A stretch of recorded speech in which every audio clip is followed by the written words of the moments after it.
Salam sejahtera kepada kita semua. Saudara-saudariku yang terkasih, seringkali kita tidak tahu hal-hal yang seharusnya kita doakan, termasuk segala keperluan kita sekalipun.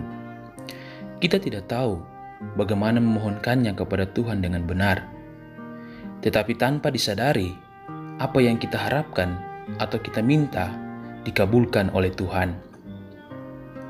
Dan kita bertanya-tanya, mengapa semua ini bisa terjadi?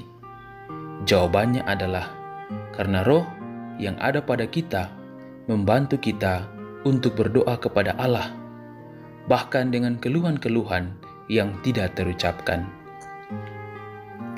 Kenyataan bahwa banyak orang mengeluh, doa-doanya tidak dikabulkan oleh Tuhan karena apa yang diinginkan belum tentu sejalan dengan keinginan Roh Kudus. Sebab roh akan menyelidiki hati nurani kita, agar apa yang kita harapkan dan rindukan sejalan dengan kehendak Bapa. Ada 3 peran Roh Kudus di dalam doa, yakni yang pertama, Roh Kudus mengajar pikiran kita apa yang seharusnya kita minta dalam doa, apa yang seharusnya boleh dan layak kita doakan, sebagaimana seharusnya kita berdoa. Yang kedua, Roh Kudus menggerakkan hati kita untuk berdoa. Roh Kudus bukan hanya memberikan pengertian yang benar kepada kita, tetapi Ia juga mendorong hati kita untuk mau berdoa. Di sini kita melihat bahwa Roh Kudus membimbing hati dan pikiran kita agar kita bisa berdoa dengan baik dan benar. Yang ketiga, Roh Kudus mengilhami doa-doa kita dengan kesungguhan dan ketekunan dalam iman, agar doa-doa kita sampai kepada Bapa. Saudara-saudariku yang terkasih, Allah mengasihi kita yang percaya kepadanya. Allah memanggil kita agar kita hidup dalam bimbingan Roh Kudus. Dalam Injil Markus bab 9 ayat 14-24, kita menyaksikan bagaimana Yesus mengusir roh jahat dari seorang anak yang bisu. Mengapa Yesus mau melakukan demikian?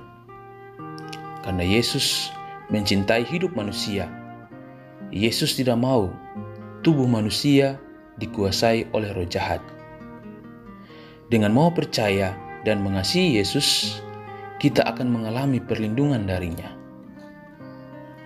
Maka saudara-saudariku yang terkasih, mari kita semakin menyadari diri kita bahwa kita adalah manusia yang lemah di hadapan Tuhan. Tanpa Roh Kudus, kita tak mampu berbuat banyak. Roh Kuduslah yang memampukan kita mengasihi Allah dan sesama dengan sepenuh hati. Di tengah situasi pandemi COVID-19 ini, masing-masing dari kita diharapkan untuk menjaga diri dari kerumunan banyak orang, agar kita memutus mata rantai virus corona. Tidak hanya itu saja, kita juga harus berdoa dengan tekun kepada Bapa, agar penderitaan yang dialami dunia segera berakhir. Ketika kita satu dalam doa, Roh Kudus akan membantu kita menyampaikan semua kerinduan-kerinduan terdalam kita kepada Bapa. Niscaya Allah, Yesus, Roh Kudus akan bekerja dalam segala sesuatu untuk mendatangkan kebaikan dan keselamatan bagi kita semua yang mengasihi Dia. Tuhan memberkati kita semua.